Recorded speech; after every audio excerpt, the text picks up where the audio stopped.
now we will prove that the strict inequality also exists in Fatou's lemma. That is, in the Fatou's lemma that we have done yesterday, here is a sign of less than or equal to. So it may exist only with the sign less than.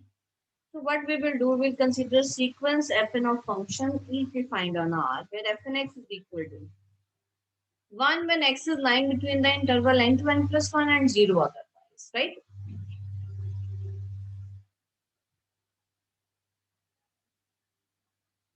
So we have given the function f and x. The f and x value is giving 1 here, here is 0. So in इस interval में function की value 1 है और otherwise क्या है 0. So अगर हम इसको represent करें कि बेटा देखो ये sequence है ना. So n से लेके n plus 1. Suppose करो this is n. सिर्फ इतने से interval में function की value क्या है 1 है. Right? मान लो यहाँ 1 ले लेते हैं. So ये आ गया 1 और n+1 पे ओपन है, यानी यहाँ तक इतने से हिस्से में फंक्शन की वैल्यू क्या है 1. बाकी जगह मतलब लेस देन n, ये लेस देन n हो गया, ये क्या हो गया ग्रेटर देन n+1, ये सारा राइट. तो वहां पे सीक्वेंस की वैल्यू कितनी है 0. सीक्वेंस की वैल्यू क्या आ रही है 0. Either I am coming from यहां से, इसको मैं किसी और कलर से मार्क कर देती हूँ.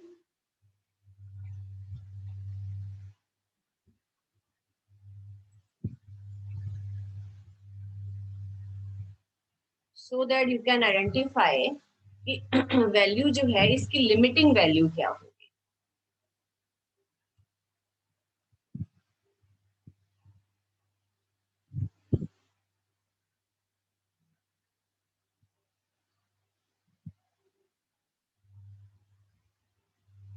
So here we have taken n and here we have taken n+1. This is x is and this is f.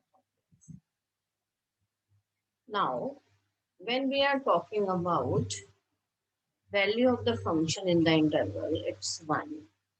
यानी यहाँ से शुरू करेंगे और then you will have a value. देखो इससे पीछे पीछे रहेंगे, ठीक है, क्योंकि n+1 जो है वो ओपन इंटरवल है. सो वैल्यू 1 होगी. अब लेस देन 1, लेस देन की बात करें, इससे पीछे फंक्शन की वैल्यू क्या है 0, ये सारा, ठीक है जी. इससे आगे, इसको मैं एरो से डिनोट कर देती हूँ, इससे आगे ये 0 टू इन्फिनिटी सपोज करिए जा रहा है, ठीक है. अदरवाइज बोला, अदरवाइज का मतलब ये नेगेटिवली एक्सटेंड हो जाएगा, ये पॉजिटिवली आगे एक्सटेंड हो जाएगा. यानी n+1 से आगे वैल्यू कितनी है 0 है, right. This is less than n and this is greater than n+1. सो इसका मतलब ये हुआ कि ये तो बहुत छोटा सा इंटरवल है. पूरी आपके पास अगर -∞ टू इंफिनिटी की बात करें अगर हम, ठीक है, और वैसे रिलेशन क्या है, it is greater than, function is greater than और इक्वल टू 0. इसका मतलब हमारी जो एफ एन की जो डोमेन है उसकी जो रेंज है, रेंज 0 टू इंफिनिटी है, ठीक है जी. सो इट मीन्स अब यहाँ पे वैल्यू आ रही है, सारी वैल्यू जो है, इसका मतलब मैक्सिमम सीक्वेंस का ट्रेंड किस तरफ है. मैक्सिमम जो सीक्वेंस का ट्रेंड है वो क्या है 0 है. So what is the limit n tends to infinity f and x, so that will be equal to 0, right. So you are getting my point कि n से पीछे फंक्शन की वैल्यू क्या है 0 है, n+1 से आगे फंक्शन की वैल्यू क्या है 0. So therefore the limiting value is 0. So we have find out. अब आपको find out क्या करना है, integral of f find out करना और integral of f. So integral of f over r, over capital R. देखो function defined ही किसके ऊपर है, r के ऊपर. मैंने अभी आपको बताया, इसीलिए. So it means this is from -∞ to infinity. You can extend here. Minus domain is -∞ to infinity, right? But the value of the function is greater than or equal to 0. वो आपको नजर ही आ रहा है, एक वैल्यू 1 और एक value क्या है जीरो है, तो the sequence is defined over R, it is defined over R, and and it's having the range 0 to infinity.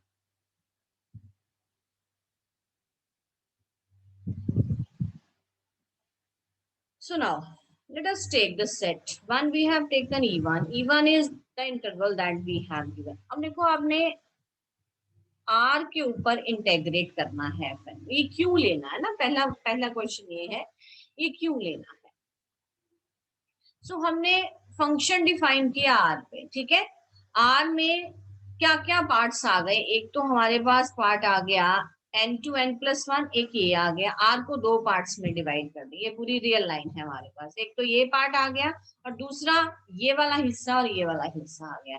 इसलिए हमने दो सेट्स में कन्वर्ट कर दिया, एक ले लिया n to n plus one और दूसरा e2 उसका कॉम्प्लीमेंट. क्यों लेना है ये इसलिए लेना है क्योंकि इंटेग्रल ऑफ f हमें प्रूव करना है limit infimum and tends to infinity integral of fn. अब हमें कैलकुलेट करना है integral of fn over r. So जब integral of fn over r आप करेंगे तो then you will divide r into two parts. One is e1 plus integral of e2. This property we have already done for the non-negative function over a set of finite measure. So E1 and E2. So जब आप E1 की बात करेंगे तो ये set E1 हो गया, ठीक है जी. ये कौन सा सेट है, E1. और अदरवाइज का मतलब सेट क्या है, E2. E2 मतलब the complement of n and n plus 1. So when you will integrate it, what value you will get over E1? That is, you will get 1 and here you will get 0. So आपके सामने है the integral of fn over the set e1, integral of fn over the set e2. This is 1 and this is 0 and we know that how to calculate it. This is 1 into measure of e1 and अगर integral ही 0 है तो answer भी 0 आएगा. So what you have calculated? We have calculated, answer comes out to be 1. So therefore it means the value of the integral is equal to 1.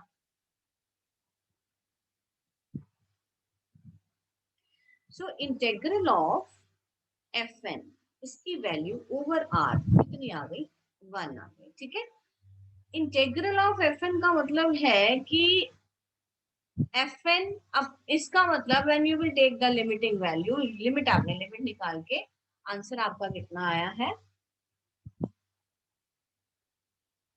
So integral of fn is equal to 1 के बराबर है. So integral of fn is equal to 1 implies limit and tends to infinity. Integral of fn is equal to 1 ही रहेगा क्योंकि इसमें कोई n की term ही नहीं है, कांस्टेंट है, it will remain 1. So limit exist कर रही है. जब लिमिट एग्जिस्ट करती है इसका मतलब है लिमिट सुप्रीमम किसके बराबर है, लिमिट इनफिमम. तो यहाँ इसका मतलब what we want to take, it implies limit infimum integral of fn this is equal to 1. Integral of f कितना आया, 0 आया और 0 किससे छोटा है, 1 से छोटा है. It implies integral of f is less than limit infimum and tends to infinity integral of this we want to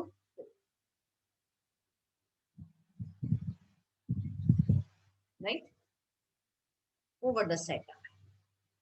So this clears that the strict inequality may hold in the Fatou's lemma. Now Fatou's lemma need not hold if the functions are not non-negative. कह रहे अगर functions negative नहीं है, non negative नहीं है तो Fatou's lemma hold नहीं करेगा. Now consider a real valued function fn defined on the closed interval 0 to 1 as follows. fnx. fnx क्या लिया, माइनस n लिया in the interval 1 by n to 2 by. बिल्कुल exactly वैसे जैसे हमने पीछे किया. इसकी लिमिटिंग वैल्यू कितनी आएगी, 0, क्योंकि सिर्फ एक छोटे से इंटरवल पे माइनस n वैल्यू है, ठीक है. So and here what they are saying, the limiting value of fnx is equal to 0 almost everywhere. इसका मतलब ये हुआ कि जिस सेट पे फंक्शन की वैल्यू 0 के बराबर नहीं है उस सेट का मेजर क्या है, 0. ये देखो साइड पे मेजर निकाला, measure of 1 by n and 2 by n. So measure of an interval is the length of the interval. ये length calculate की, 2 by n में से 1 by n minus किया, this comes out to be 1 by n and this is tending to 0 as n tends to infinity. Therefore, the measure is equal to 0. So we can say that f of x is equal to 0 almost everywhere. So integral की value आ गई. देखो फटूज lemma calculate करने के लिए what do you need? एक तो आपको पहले लिमिट फंक्शन चाहिए. लिमिट फंक्शन निकालेंगे तो इंटेग्रल निकलेगा. उसके बाद आपके पास जो इंटेग्रल एफ एन है वो 2 या 3 पार्ट्स में according to the given condition वो डिवाइड हो जाएगा. No but integral of 0 to 1, अब टोटल इंटरवल कितना है? So now function किस पे डिफाइन है? Function is defined on the closed interval 0 to 1. ठीक है. अब उसमें कहाँ ब्रेक आएगी? देखो 0 to 1 by n, 1 by n to 2 by n, 2 by n to 1. So 0 से लेके 1 by n तक फंक्शन की वैल्यू 0 है. 1 by n से 2 by n फंक्शन की वैल्यू -n है. और क्योंकि अदरवाइज का मतलब उतने पार्ट को छोड़ के चाहे वो आगे है या पीछे है फंक्शन की वैल्यू 0. तो you will calculate the integral, it comes out to be -1. ठीक है. इंटेग्रल एफ एन -1 आ गया, लिमिटिंग वैल्यू -1 आ गया. It means limit infimum is -1. So integral of F क्या है? Integral of F is 0 and integral of F N is -1. So it implies, क्या prove कर दिया? 0 -1 से छोटा थोड़ा ही ना होता है. -1 0 से छोटा होता है. सो देयरफॉर देखो इंटेग्रल ऑफ एफ का 0 आ गया. Integral of F N limit infimum and tends to infinity is -1. ठीक है जी. So it implies 0 is not less than -1. That is integral of fn is not less than integral of fn over the set.